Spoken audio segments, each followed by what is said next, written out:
로마서 12장 1절 2절 말씀으로 몸으로 드리는 영적 예배, 그런 제목, 오늘 1절에 있는 말씀이죠. 너희 몸을 하나님이 기뻐하시는 거룩한 산 제물로 드리라. 이것이 너희가 드릴 영적 예배니라.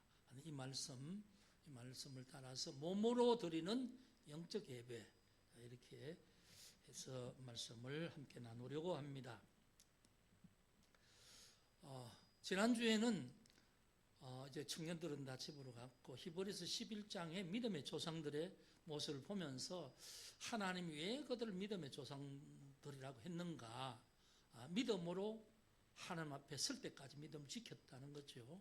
그래서 믿음의 조상들이 되기 위해서 하나님께 나아가는 자는 하나님 계신 것과 하나님께서 가까이 가는 자에게 상 주시는 이심을 믿어야 할 것이다. 이 두 가지 이 주제를 가지고 말씀을 드렸습니다. 지난주에 계신 우리 성도님들께 그 말씀 드렸고요. 오늘은 이제 로마서 이 말씀을 드리려고 합니다. 우리 청년들에게 참된 믿음과 삶에 대한 얘기를 제가 많이 합니다.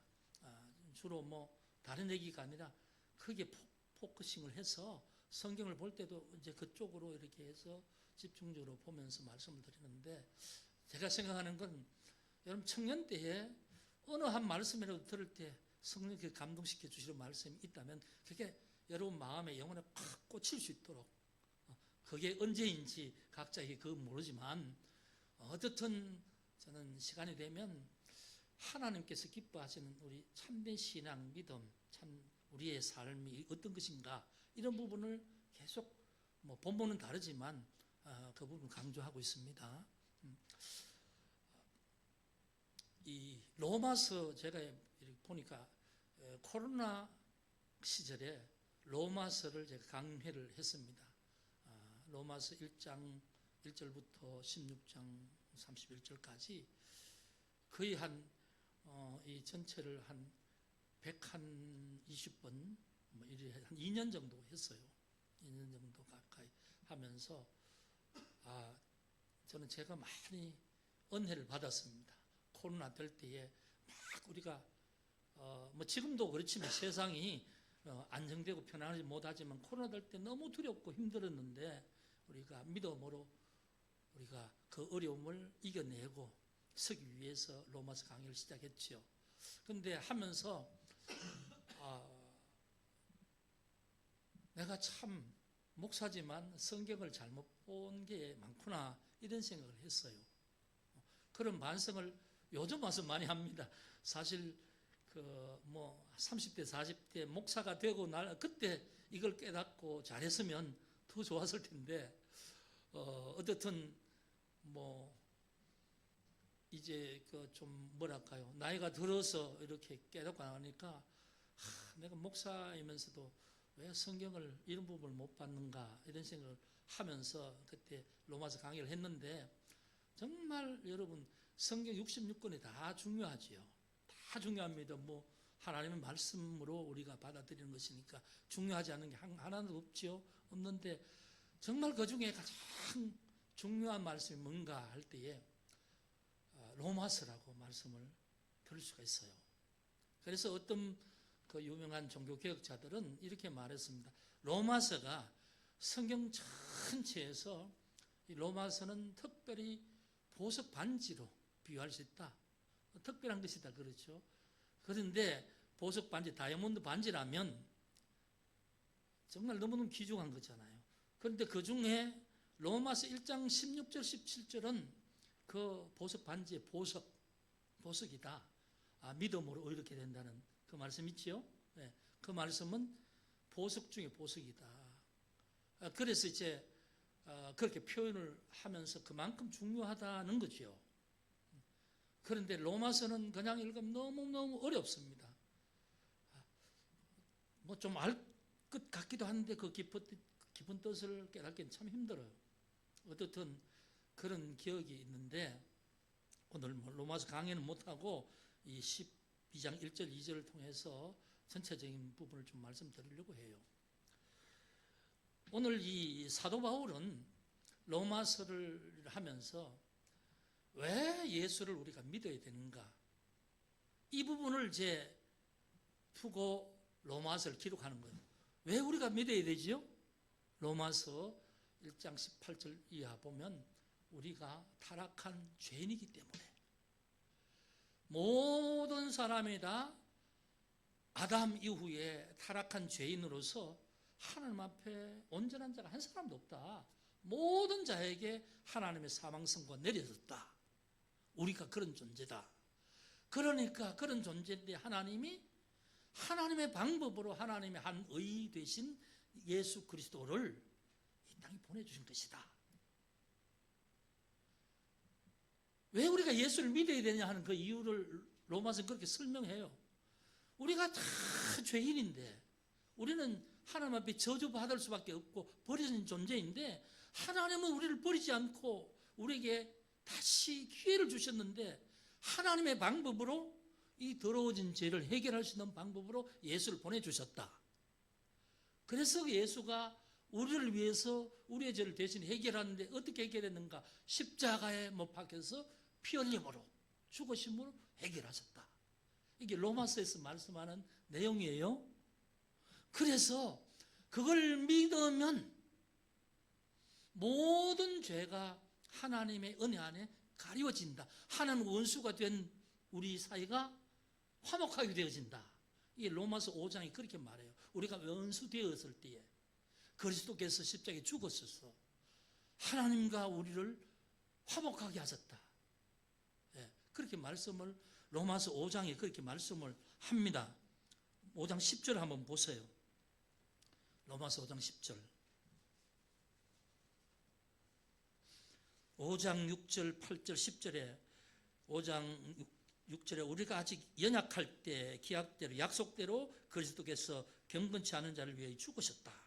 우리가 8절 우리가 아직 죄인 되었을 때 그리스도께서 우리를 위하여 죽으심으로 하나님께서 우리에게 대한 자기 사랑을 확정하셨다. 10절에 우리가 원수 되었을 때에 그의 아들의 죽으심으로 말미암아 하나님과 화목하게 되었다. 누가 죽으심으로? 예수가 죽으심으로. 우리는 하나님의 원수가 되었는데 예수가 죽으심으로 하나님과 화목하게 됐다. 우리가 원수 되었을 때, 우리가 죄인이었을 때에 그렇게 말씀하는 거예요. 그래서 이제 믿으면 예수와 함께 세례를 받으면 예수가 십자가에 죽으심 같이 우리는 죄에서 죽고 우리는 다시 의롭게 된다. 이게 이제 로마서 6장의 말씀이거든요. 그래서 우리는 이제 하나님 앞에 죄인이 아니라 우리는 하나님의 영을 받은 자녀이다.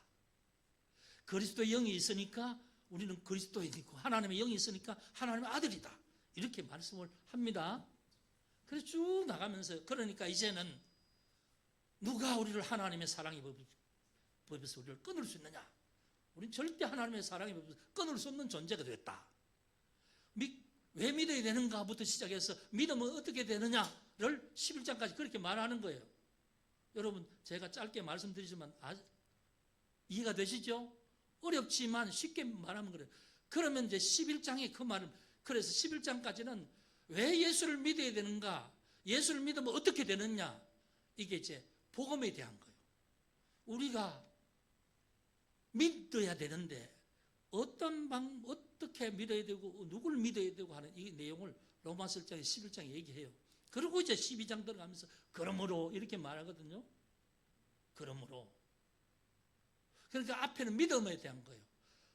예수 외에는 구원이 없다. 예수를 믿어야 돼. 예수는 너희를 위해 십자가에 돌아가셨어. 죽으셨어. 피와 살을 찢겨서 그것이 우리의 죄를 씻어주는 거야. 우리는 믿기만 하면 돼. 그리고 믿음으로 세례를 받으면 예수 십자가 죽은 것처럼 내 죄도 십자가에 못 박히는 거야. 이제 그렇게 설명을 하고 그렇게 이제 믿었다면 하나님의 자녀인데 자녀이면 어떻게 이제 앞으로 살아야 될 것인가를 12장부터 16장까지 말해요. 그래서 로마서 16장까지 중에서 1장에서 11장까지와 12장에서 16장까지 1장에서 11장까지는 예수 그리스도의 복음 12장부터 16장까지는 예수 믿는 자가 어떻게 살아야 되는가 어떻게 살아야 되는가 믿음과 삶 이걸 로마서에서 말하고 있어요. 그래서 로마서 하나를 천천히 보는 게 정말 중요합니다. 예. 그래서 이제 오늘 그러므로 하는 말은 앞에 1장에서 11장까지 얘기 다 했으니까, 너희가 하나님의 자녀가 되었으니까, 하나님의 사랑을 받았으니까, 구원받은 자가 되었으니까, 죄 용서 받은 사람이 되었으니까, 그러므로 이제는 너희가 이렇게 살아야 된다. 그걸 말하고 있는 거예요. 그걸 12장 1절에 바울은 이렇게 시작하죠. 그러므로 형제들아, 믿는 자들에게 말하는 거죠. 내가 하나님의 모든 자비하심으로 너희를 권하노니 너희 몸을 하나님이 기뻐하시는 거룩한 산 제물로 드려라. 이는 너희가 드릴 영적 예배니라. 자, 여기 이제 이렇게 이제 한 문장으로 말하자면 여기 하고 싶은 말이 많습니다. 이제 이렇게 하나님 앞에 살아야 되는 게 하나님이 너희를 구원한 이유다. 그러니까 너희는 이제 이렇게 살아야 돼 하는 이 말을 시작하면서 여기에 이제 내가 하나님의 자비하심으로 너희를 구원하는데 너희는 하나님께서 기뻐하시는 산 제물로 너희 몸을 드리라. 그렇게 말하는 거예요. 여러분, 앞에 11장까지는 믿음의 기초를 말합니다. 복음, 왜 예수를 믿어야 되는가. 그 다음에 12장부터는 예수 믿는 사람이 어떻게 살아야 되는가 할 때 칩을 짓는 보이는 부분, 삶의 부분, 앞에는 보이지 않는 부분. 그래서 칩을 짓는다면 기초를 튼튼히 해놔야 칩을 지을 수 있겠죠. 믿음 없는 사람이 삶을 잘 살 수 있겠어요? 믿음이 제대로 되지 않은 사람이 삶을 살 수 있겠어요? 아니죠. 믿음이 바로 돼야 되는 거죠. 그러니까 이제 앞에 비유를 하자면 요 12장 1절부터 딱 나누면 1장부터 11절은 우리가 아파트 공사할 때에 땅 고르고 밑에 위로 몇 층 올라갈 것인가에 따라서 밑에 얼마 깊이로 콘크리트 기초를 할 것인가 그렇게 하잖아요. 네, 그런 겁니다. 그래서 믿음이 좋으면 좋을수록, 믿음이 굳으면 굳을수록 흔들리지 않고 삶을, 하나님 기뻐하시는 삶을 살 수 있다는 거예요. 네. 그래서 이제 오늘 그 말씀을 하면서 이제 말을 하는데, 그러니까 이 말은 뭐냐 하면 우리가 믿는다는 게 마음속으로 뭐 고백하고 이러고 끝나는 게 아니고 신앙이란 삶과 항상 연결된 것이다. 하나님 보실 땐 내 삶을 보시는 거지 내 마음속에 내가 믿는다고 해서 너 나 믿구나 이렇게 생각하지 않으신다는 걸 우리는 알아야 된다는 거예요. 하나님께서 인정하실 믿음이 뭔가 할 때 로마서에서 말하는 믿음이 하나님 인정하실 믿음이지요. 이걸 떠나서 믿는다는 건 자기 감정이고 말하자면 방향이 잘못된 것이지요. 그래서 우리는 이제 우리의 믿음을 날마다 점검을 잘 해야 된다는 거죠. 자, 그래서 그러므로 이렇게 연결 접속사로 해서 앞뒤 신앙은 이런 것이고 삶은 이렇게 해야 된다는 걸 연결해 주는 것인데, 이제 바울은 내가 너희를 권하는데 하나님의 자비하심으로 권한다 이렇게 말하죠. 자비하심이 뭘까? 바울이 말하는 하나님의 자비하심으로 너희를 권한다 이 말은 하나님의 자비가 뭐죠? 죄인된 나를 사랑하셨던 게 자비죠. 내가 하나님 앞에 저주받아야 될 존재인데도 불구하고 예수 그리스도 독생자를 통해서 죄값을 해결해 주신 게 하나님의 은혜지요. 우리가 뭐 종교개혁의 4대 원리라고 할 때 오직 은혜 고백하잖아요. 오직 예수 그리스도, 솔라 크리스토, 그 다음에 뭐 솔라 피데 이렇게 해서 오직 예수 그리스도, 오직 믿음 이렇게 말하는데 바로 그 모든 걸 허락해 주신 분이 하나님이시라는 거죠. 나를 향한 그 사랑, 죄인임에도 불구하시고 나를 기억하시고 나를 택하시고 나를 회복해 하시려고 행하신 모든 일들이 나를 향한 자비라는 거죠. 자비를 입었잖아요. 바울도 자비를 입었잖아요. 죄인 중에 괴수라고 고백하는 바울이 하나님의 사명을 받은 전도자가 된 것도 자기 스스로 고백하는 게 하나님의 자비라고 말하죠. 그러니까 하나님의 자비로 권한다.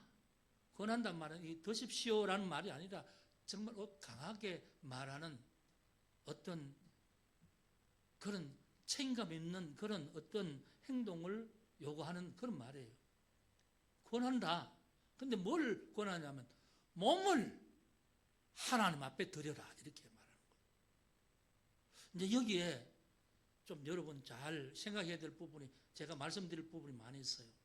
제가 특별히 이제 이 설교를 하면서 이제 목사님들끼리 이제 독서회견인데 이번에 이제 이 주제가 몸이에요. 사실 그 책을 다 읽고 생각하면서 이 설교를 제가 이렇게 하게 된 것인데 뭐 이 설교를 예전에도 많이 했고 여러분들도 아마 한두 번씩 다 들었을 거예요. 그런데 몸을 하나님 앞에 드린다는 게 이게 특별한 것인데 그냥 우리는 몸을 하나님 앞에 거룩한 산 제물로 드리라 뭐 이 정도로 하고 그냥 그렇게 하지만 몸을 드린다는 게 너무너무 중요한 것인데 이 부분을 우리가 잘 깨닫지 못하고 있다는 거예요. 여러분 보통 우리가 뭐 저도 혹시라도 제가 설교하면서 그런 뉘앙스로 여러분 들은 적도 있을 것 같은데 보통 우리가 영은 하나님의 영, 정말 어떤 우리의 어떤 안에 우리 속에 있는 영, 이 영은 보이지 않지만 거룩하고 정결하고 존귀한 것이고 보이는 것은 소멸되고 썩어질 것이고 하니까 별 볼 일 없다. 이런 생각을 은연중에 이렇게 하는데 이게 뭐냐 하면 이원론적인 사고라는 겁니다. 여러분 우리가 몸이라고 할 때 뭘 몸이라고 그러죠? 몸이라고 할 때 신체가 몸의 부분이죠. 네. 내 몸이라고 할 때 여러분 뭡니까? 이 몸이라는 게 몸은 우리가 영어로 바디 그러잖아요. 바디라고 그러는데 여러분 우리가 혼돈하는 게 있습니다. 육신 그렇죠. 육신은 플래시 그래서 고기 덩어리, 살점, 뼈 이런 걸 플래시라고 그러죠. 네. 우리가 이 육체를 말할 때에 이걸 플래시로도 그러니까 플래시라는 건 그냥 이 살점이에요. 육체 이 자체를 말합니다. 몸이라고 말할 때는 이 육체를 말하는 게 아니에요. 육체를 포함하는 거예요. 포함하는 건데 보통 우리가 뭐 영은 거룩하고 보이는 것은 악하다. 이게 뭐냐면 이원론주의, 영지주의거든요. 영지주의인데 우리도 은연중에 이제 그런 생각을 하고 있는데 그러니까 천국은 거룩하고 완전한 세상이고 이 세상 보이는 세상은 소멸될 것이고 완전하지 못하고 악이 거하고 이제 그렇게 말하죠. 거기 이제 세상에 속하는 사람은 뭐 이게 뭐냐면 우리가 영보다는 열등한 존재다 이렇게 이제 생각을 하기가 쉽잖아요. 그런데 한 가지 구별해야 될 게 있어요. 성경이 말하는 육이라는 말, 육체라는 말과 몸이라는 말과 이걸 좀 구별해야 돼요. 몸이라는 말은 여러분 쉽게 말하면 그릇이란 말이에요. 그릇에 정말 좋은 요리가 담기면 그 그릇과 함께 그 요리가 얼마나 맛있어 보이겠습니까? 그럼 그 요리를 담은 그릇이 얼마나 귀한 그릇입니까? 그렇죠? 그런데 그릇에 뭐 독약이 있다. 그럼 독그릇이지 않습니까? 그건 죽음, 그렇죠? 그러니까 우리의 몸이라는 게 뭐냐면 영이 담겨지는 그릇인데 우리 속에 어떤 영이 우리 속에 들어와 있느냐에 따라서 다른 거예요. 그러니까 악한 영은 우리 육체를 이용해서 악을 이루는 데 사용할 때 그때는 뭐냐면 하나님을 떠나고 사탄이 지배하는 그 몸은 육인 거예요. 그거는 그 속에 있는 영은 악한 것이고 하나님 보실 때 이거는 아무것도 아닌 거죠. 그때 육입니다. 플래시. 살점 덩어리만 걸어 다니고 있는 거죠. 근데 이제 여기 이제 이 로마서 하는 말이 누구에게 하는 겁니까? 예수 믿는 로마 성도들에게 말하는 거잖아요. 형제들에게 말하는 거죠. 그러니까 너도 하나님의 자비하심의 은혜를 받은 사람이죠. 그러니까 이미 그렇다는 말은 너 속에 누가 있다는 거예요? 하나님의 생명이 거한다는 말이죠. 하나님의 생명이 거하니까 너는 하나님의 사람이고 하나님 앞에 용서받은 존재고, 너가 뭐냐면 너는 그런 존재라는 거죠. 그게 지금 너라는 걸 표현할 때, 하나님 앞에 나를 표현할 때 뭘 나라고 하겠어요? 내 몸이지요. 근데 내 몸은 살점만 있는 게 아니잖아요. 여기에 내 생각도 있고 내 마음도 담겨 있고 여기 다 있잖아요. 내 영도 여기에 다 담겨 있고, 내가 뭐 사람들이 하는 말도 있을 수 있고 내 습관도 있을 수 있고 내가 뭐 좋아하는 것도 있을 수 있고 다 그렇죠. 내가 믿는 자로서 다른 사람과 말하면서 관계가 이어질 때 내 몸을 통해서 관계가 되는 거잖아요. 몸 떠나서 관계가 되나요? 나는 영이고 저 사람 몸이 있는데, 영이, 여러분 영화 같은 거 보시면 그렇잖아요. 뭐 부활해서 영이 있는데 이렇게 하면 자기는 있지만 실체가 없는 그런 게 있잖아요. 뭐 영화 보면 한 번씩 그런 존재들이 있잖아요. 근데 우리는 그런 게 아니에요. 몸에 실체가 가지고 있다는 거죠. 그러니까 몸이라는 것은 이 신체라는 실체를 가지고 있고, 이 속에 소울, 스피릿 다 있는 거예요. 혼이 있고 영이 있고 다 있는 거예요. 이 속에 또 스피릿, 하나님의 성령도 있는 거예요. 이해가 되시죠? 그러니까 구원받은 자가 하나님 앞에 어떻게 살아야 되는가 할 때에 너 몸을 하나님 앞에 드리라. 이 말은 너의 존재를 하나님 앞에 드리라, 그 말이에요. 이해가 됩니까? 존재를 드리라는 거예요. 그냥 지나가면 너희 몸을 하나님 앞에 거룩한 산재물 드리라 뭐 이렇게 하지만, 이 몸이라는 자체가 뭐냐면, 너 뭐 예를 들어 은혁 같으면 안경 끼고 뭐 키가 몇인 저 친구가 있잖아요. 안경 끼고 얼굴이 이렇게 생겼다. 이게 은혁이 다가 아니잖아요. 마음도 있고 지 고백하는 고백도 있을 것이고 또 아는 사람도 있을 것이고 하는 습관도 있을 것이고, 그러니까 내가 누구냐 할 때 한마디로 정의할 수 없는 거예요. 나라는 몸도 있고 내 속에 혼도 있고 내가 생각하는 가치관, 사고방식, 말하는 습관, 관계하는 사람, 내 감정으로 다른 사람 어떻게 대하는가, 이게 다 있죠. 이걸 다 드리라는 거예요. 이해가 됩니까? 이걸 드리는데 하나님 앞에 산 제물을 드리라. 옛날에는 제사를 드릴 때 어떻게 드리냐 하면 그냥 제물을 죽여서, 그러니까 그 생명은 거두어서 죽은 채로 피 흘리고 제단에 올려서 불태우는 거지요. 구약의 제사 그렇잖아요. 근데 아니다, 이제는. 이제 내가 생명 준 존재 그대로, 살아있는 모습 그대로, 너희 몸 있는 그대로 존재를 하나님 앞에 드리라. 근데 실제로는 보이는 우리 몸을 드리는데 바울은 이것이 영적 예배라고 말해요. 하나님이 참으로 기뻐하시는 예배다. 거룩한 예배다. 여러분, 제가 이제 이번에 독서를 하면서 몸이라는 주제로 성경적으로 우리의 몸을 어떻게 이해해야 될까 하는 그 몸, 내가 이번에 보면서 나도 많이 깨달았는데요.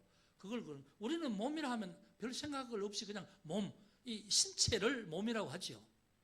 근데 신앙적으로 영적으로 볼 때 몸이라는 것은 여기 이 그릇에 다 담겨 있는 전체를 말하는 거예요. 이 떼어낼 수 있어요? 영을 떼어내고 혼을 떼어내고 뭐 생각을 떼어내고 분리할 수 있어요? 분리가 되는 존재가 아니라는 거예요. 그러니까 너 있는 모습 그대로, 살아있는 그대로 하나님 앞에 너 몸 존재를 다 드리면 이것이 하나님이 제일로 기뻐하시는 예배다. 이해가 됩니까? 그래서 이제 제가 지금까지 한 건 뭐냐면, 믿는 자가 내가 살아있는 이 상태, 현재의 삶을 하나님 기뻐하시는 뜻대로 살아드려야 된다. 그렇게 이제 표현을 했지요. 현재라는 게 뭡니까? 내가 살아있는, 내 몸이 지금 있는 이 시간이잖아요. 내가 의식하고 느끼고 하는 시간이죠. 이 현재가 계속되면서 나는 이 사람도 만나고 저 사람도 만나고 이 일도 하고 저 일도 하고 여러 가지 일을 하겠지요. 어떻든 바울은 12장 1절에서 바로 여기 키포인트를 두고 있습니다. 이렇게 믿어야만 내가 생명 가진 존재가 돼. 생명 가진 존재로 하나님의 자녀가 되었으면 이렇게 살아야 되는데 제일 먼저 너 몸 들이면 돼. 몸을 들이면 그 몸만 들이고 생각은 따로 빼놓고 그게 아니고 몸 속에 있는 너의 존재 자체가 하나님께서 그걸 받으시길 원해. 그러니까 그렇다면 무슨 말입니까? 우리는 언제나 어디서나 내 몸을 버려두고 우리가 출장 갈 수는 없잖아요. 내 몸이 움직이는 그곳에서 하나님께서 내 몸을 받으신다는 거예요. 하나님 영이시니 어디서나 계시고 어디서나 나를 보시는 거죠. 어디서나 거룩한 백성이 되는. 그러니까 우리가 교회에서는 예수 믿는 사람이고 밖에 나가서는 세상 사람이 아니잖아요. 이미 그리스도로 생명 얻은 존재니까. 이것을 하나님 기대하신다는 거예요. 왜? 내가 너를 사랑했으니까. 내가 너에게 자비와 은총을 베풀었으니까. 나는 너의 기대가 커. 사랑하는 존재에 기대가 있는 거지요. 우리가 자식을 놓으면 사랑하기 때문에 기대가 있잖아요. 건강하게 자라기를 원하고 자라서 똑똑하기를 원하고 잘 되기를 원하고 그래서 그 기대를 하면서 부모는 사랑으로 계속 부어주는 거예요. 그게 양육이지요. 네, 그렇게 하는 겁니다. 하나님도 마찬가지예요. 너가 제일 먼저는 바로 믿어야 돼. 너의 존재가 뭔지를 알아야 돼. 본질을 뭔지 알아야 돼. 그리고 본질을 알면은 너는 이제 그 이전과 다른 사람이야. 너의 소속은 하나님의 소속이야. 하나님 자녀야. 아버지라고 부르는 존재가 되었어. 그러니까 이제 너는 나의 사랑하는 존재니까 내가 너에게 기대를 걸고 있어. 그 기대가 뭐냐? 너의 몸을 거룩한 산 제물로 드리라. 죽은 것으로 그 말은 뭐냐 하면 이런 말이에요. 옛날에는 제물을 죽여서 드렸고 돈으로 사서 드렸지만 돈으로 순례 가면 돈을 가지고 양을 사서 제물로 드리잖아요. 그런데 여기서 말하는 산 제물이라는 것은 여러분 우리가 하나님 앞에 제사를 드릴 때 죽은 것을 드리는 게 아니에요. 돈으로 드리는 게 아니에요. 나를 드리는 거예요. 나를 드린다는 말은 다 포함되어 있는 거예요. 나의 물질도 나의 시간도 나의 생각도 나의 계획도 내가 생각하는 모든 어떤 일도 하나님께 드리라는 거예요.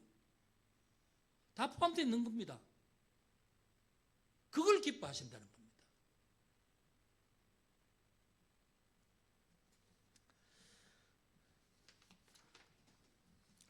이것이 영적이에요. 몸을 드리는데 하나님 받으실 때 영적 예배로 받으신다는 거죠.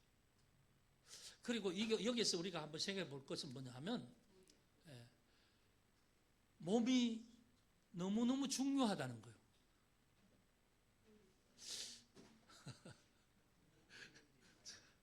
저 작은 불한테 그렇게 무서워하고 벌벌 떠.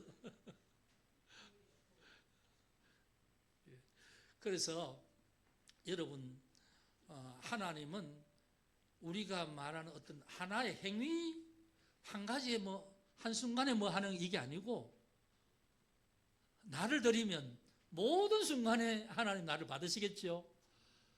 기도할 때나 길을 갈 때나 사람을 만날 때나 또는 무슨 일을 할 때나 또 힘들어서 막 힘겨워할 때나 어떻든 하나님께서 그때 하나님 앞에 한마디 하나님 힘들어요 하는 것도 하나님 예배를 받으시는 거예요. 모든 걸 다 받으시는 거죠. 언제 어디서나. 그러면 여러분 하나님을 믿는다는 게 얼마나 쉬운 건지 모릅니다. 우리가 하나님을 믿는 게 뭔지를 본질을 모르면 뭔가 피해야 될 행위들을 자꾸 하잖아요. 주일날에만 교회 가야 돼. 그다음에 내가 믿기 때문에 뭘 해야 돼. 그런데 그게 아니고 몸을 하나님 앞에 드리면 내 생각도 하나님 앞에 드리는 것이고, 예?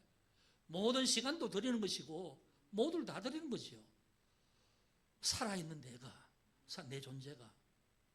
그게 신앙의 가장 중요한 부분이자 신앙의 알파와 오메가라고 말할 수 있습니다. 이것이 어렵지 않습니다. 나는 하나님 소속돼서 하나님의 은혜를 받아서 오늘 또 숨쉬고 있어, 살아가고 있어.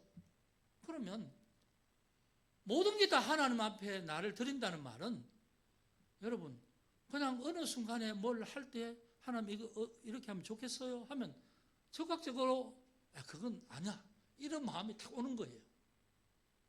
내가 뭐 따져서 이러니까 되고 이러니까 되는 게 아니고, 내가 하나님 그냥 어느 순간에 뭘 할 때도 하나님 이렇게 하면 좋겠습니까? 아니면 이렇게 하면 좋겠습니까? 그러고 있으면 내 마음속에 또 마음이 딱 생겨나는 거예요. 그 성령이, 내 속에 있는 성령이, 하나님의 영이 깨닫게 해주는 거지요. 그럼 그대로 하면 돼요. 그걸 뭐 고민하고 애쓰고 뭐 내가 뭐 준비하고 그런 게 아닙니다. 그래서 하나는 준비할 때는 준비하게 하시고, 뭐 그냥 평소처럼 그냥 뭐 움직일 때 움직이게 하시고, 다 내 삶을 하나님이, 나는 몸으로 하나님 앞에 산 제물로 드리기만 하면 그분이 나를 다 그냥 마음과 생각을 통해서, 하나님은 뭐 음성으로 말씀하지 않지만 그렇게 주시는 거예요. 그 신앙, 그 믿음으로 살아가는 너무너무 쉬운 거예요. 하나님의 인도하심에 이끌려 사는 것이요. 예? 신앙은 그런 겁니다. 여러분, 우리가 제가 한 가지 그 말씀을 묵상하는 거 있죠, 묵상. 여러분 아마 청년들 묵상을 할 텐데, 묵상을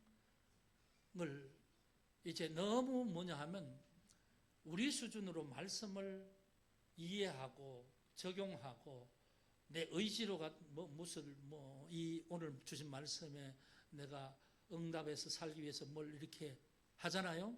오늘 뭐 이 일을 해야 되겠다 이렇게 계획을 하는데, 사실은요, 묵상이라는 말은 그런 차원을 넘는 겁니다.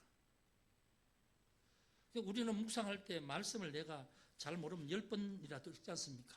10번이라도 읽으면서 막 이게 무슨 뜻인가 그러잖아요.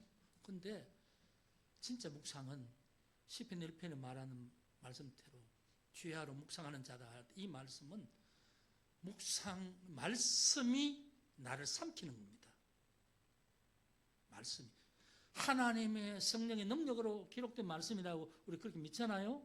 우리가 말씀을 내가 이해하고 내가 분석하고 내가 생각하고 내가 어떤 묵상이라는 어떤 그 프로세스를 통해서 뭘 하고가 아니고, 말씀을 읽고 나면 계속 이렇게 말씀 속에 내가 붙들리는 거예요.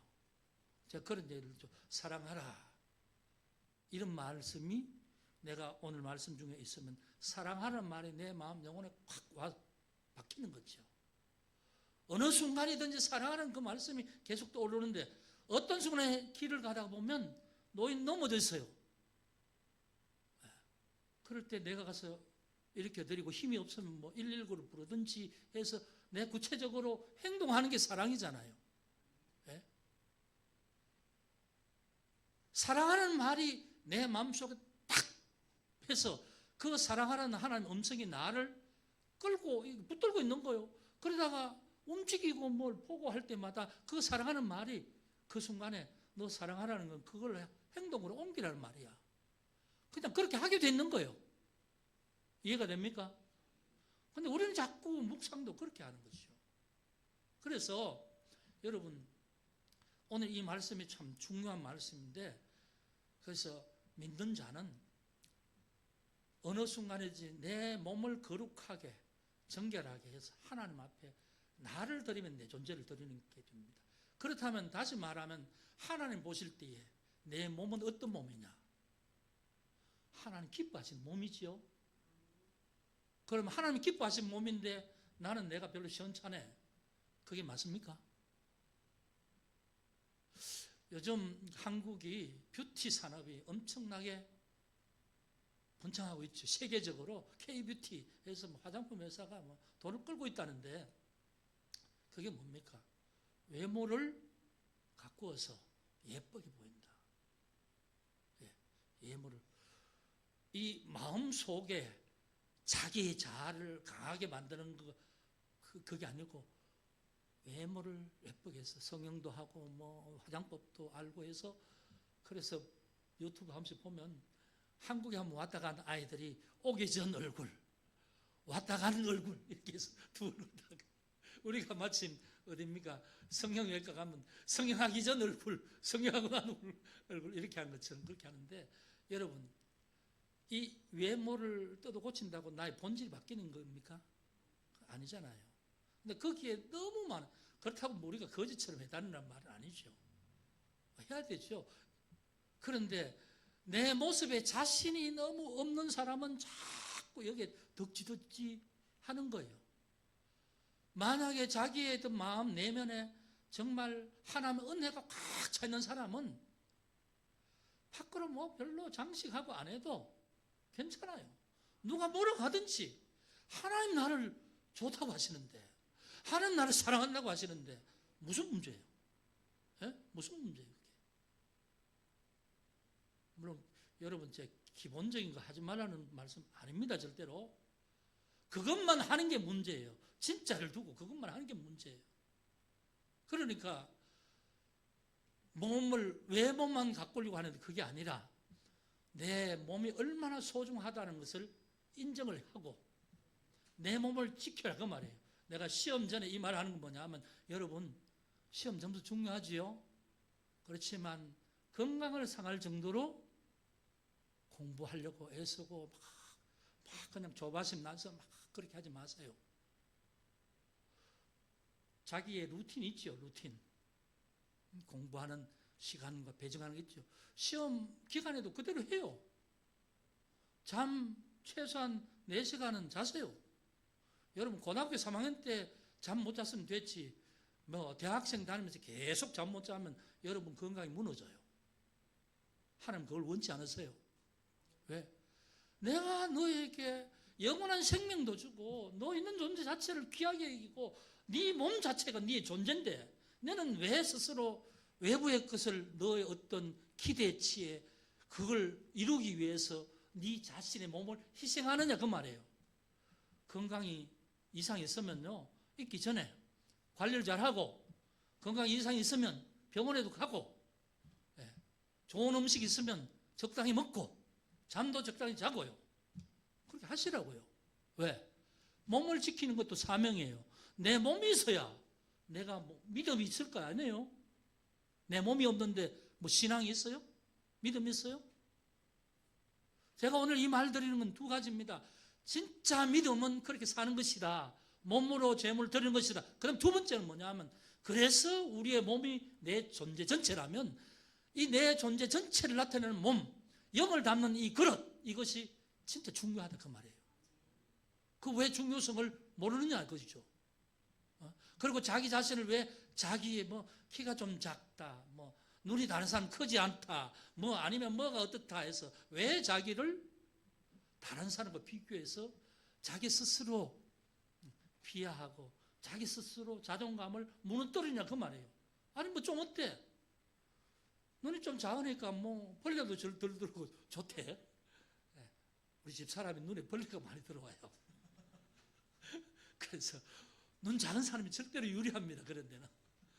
그러고요 햇빛이 많이 가니까 눈이 많이 시렵다고 그래요. 그러니까 키 큰 사람 키 큰 대로 애로사항도 있고 좋은 점도 있고 키 작은 애로사항도 있지만 좋은 점도 있어요. 그러니까 다른 사람을 보고 나를 평가하지 말고요. 나는 나의 존재 이대로 하나님께 귀한 존재라는 것을 기억하셔야 돼요. 그러니까 나는 언제나 당당할 수 있어. 뭐 작으면 어때? 네가 내 키 안 컸다고 네가 먹을 걸 줄 거야? 뭐 할 거야? 그냥 난 내대로 내가 좋아. 그러다 그 자존감이 너무 차서 다른 사람이 너무 교만하게 볼 정도로는 안 되지만 자기를 비하하거나 자기를 낮추지 말라는 거예요. 왜? 하나님이 그렇게 말씀하시니까. 난 너가 좋아. 내가 너에게 예수를 믿게 했잖니? 너는 내가 준 생명을 가지고 있지 않니? 그러니까 넌 너 모습 그대로 좋아. 나는 너가 그 모습 그대로 내게 제물이 되어줬으면 좋겠어. 살아있는 삶 자체로. 옛날에 양을 죽여서 했지만 나는 너의 살아있는 모습 자체로 늘 나에게 물어보고 나에게 예배 드리고 그렇게 하면 얼마나 좋겠어? 난 너무 그게 좋아. 그건 말씀입니다. 이게 그냥 쉽게 지나가는 말씀이 아니에요. 이 말씀을 제대로 말씀을 듣고 저 말씀을 제대로 받는다면 여러분 나는 오늘부터 나의 세계관이 바뀌는 거예요. 난 정말 괜찮은 사람이야. 여러분 스스로 한번 그렇게 말해보세요. 가슴에 손을 대고 나는 괜찮은 사람이야. 나는 그래도 꽤 괜찮은 사람이야. 하나님께서 그렇게 보셔. 그런데 왜? 네가 왜? 그런 거예요. 그러니까 나는 생기가 있고 또 나는 기쁨이 있고 그렇게 살아갈 수 있는 거지요. 하나님이 기뻐하라고 했잖아요. 기뻐하는 것이 예수 그리스도 안에서 내 뜻이라고 하셨잖아요. 내가 기뻐하는데 뭐 슬퍼한다고 다른 사람 나에게 돈 줄 거야? 그런 거 아니잖아요. 기뻐하는 거예요. 똑같은 시간에 슬퍼하거나 뭐 그렇게 할 이유가 없잖아요. 그래서 긍정적인 게 신앙적인 건 아니지만 신앙인은 긍정적이에요. 이해가 되세요? 신앙인은 누구 때문에 기뻐요? 하나님 때문에 기뻐요. 하나님 때문에. 하나님이 주신 은혜가 있고 하나님이 지금도 나와 함께 하시고 내가 어려울 때나 힘들 때나 나를 살펴보고 계시고 그러니까 신앙인은 언제나 하나님 때문에 기쁜 거예요. 하나님 때문에 평안하고요. 하나님 때문에 감사하는 거죠. 어떤 일 때문에가 아니라 그게 믿음으로 사는 거예요. 참 믿음으로 사는 건 자유가 있는 거죠. 그러니까 누가 뭐라고 하더라도 구속받지 않는 자유가 있습니다. 뭐 그 어떤 걸 보더라도 내가 거기에 매이지 않는 자유가 있어요. 세상 사람들은 그게 없잖아요. 세상의 모든 온 세상보다 그걸 지으신 하나님이 내 아버지니까 그분 곁에 있으니까 세상 어떤 게 나를 채워줄 수 있고 어떤 게 내가 거기에 매이겠습니까? 그런데 그게 없는 사람은요 자기가 좋은 거 눈에 뿅 가면 거기에 마음이 매이는 거예요. 좋은 옷 뿅 가서 그거 예쁘다 하면 거기 마음이 매여서 자나깨나 그 옷 생각만 나는 거예요. 그 옷을 사야만 그게 채워지는 거죠. 그게 자유가 없는 사람입니다. 그래서 솔직히 말하면 예수 믿지 않는 사람은 자유가 없는 사람이에요. 언제나 사람 눈치 봐야 되고요. 다른 사람 나를 어떻게 볼까? 나를 어떻게 평가하는가? 이것이 더 중요하고요. 우리는 안 그렇습니다. 뭐 대통령이 뭐 왜? 뭐 장관님이 왜? 그렇다고 내게 뭐 해준 게 뭐 있어? 나는 하나님 은혜로 사는 사람인데. 그러니까 당당할 수 있는 거죠. 여러분 로마서 12장 1절 이 말씀을 여러분 꼭 새기시길 바랍니다. 그리고 이렇게 사신다면 여러분 진짜 우리의 믿음이 즐거움, 기쁨, 이 은혜가 있는 것입니다. 저는 여러분이 다 이렇게 사시길 바라고 청년들은 이번 주에 공부 열심히 해놓고 시험 칠 때는 꼭 잠을 자세요. 알겠죠? 밥도 꼭 챙겨 먹으세요. 제가 학생사역을 이렇게 2016년도 하면서 늘 이제는 나이가 들어서 또 얘들이 또 할아버지 같다 그러지 않을지 모르겠나? 그거 좀 기분 나빠요. 큰 형님 같다고 얘기해 주면 좋겠어요. 근데 높아심이 좀 부모 같은 마음이 있기 때문에 공부도 열심히 하는 게 좋지만 제일 중요한 건 포항에 있는 동안에 너 평생의 건강을 지킬 수 있도록 하는 게 그게 지혜다. 잠 안 자고 뭐 하루 좀 견딘다고 이틀 견디고 일주일 그러면 안 돼요. 지금은 모르죠. 지금 여러분 청년기니까 모르죠. 그게 이제 장년기를 지나서 이제 이렇게 장년기 이후 되면 그 고질병이 되는 거예요. 고질병. 몸 속에 이게 딱 박혀서 떠나지 않는 어떤 나의 병이 되는 거죠. 그래서 그렇잖아요. 미는 잠꼬리가 그렇죠. 잠을 많이 푹 자야 된다는 거. 그러니까 기본적으로는 잠자는 것과 기본적으로 먹는 것 꼭 하시기 바랍니다. 왜? 내 몸이 소중하니까. 내 몸을 통해서 살기도 하고 하나님께도 영광 돌려야 되고, 그러니까 내 몸이 무너지면 다 무너지니까 그걸 귀하게 여기지 않으면 안 되는 거죠. 여러분, 오늘 12장 1절의 말씀을 함께 봤습니다만, 여러분 오늘 이 말씀이 여러분의 삶 속에서 큰 어떤 주의 음성으로 들려지기를 원합니다.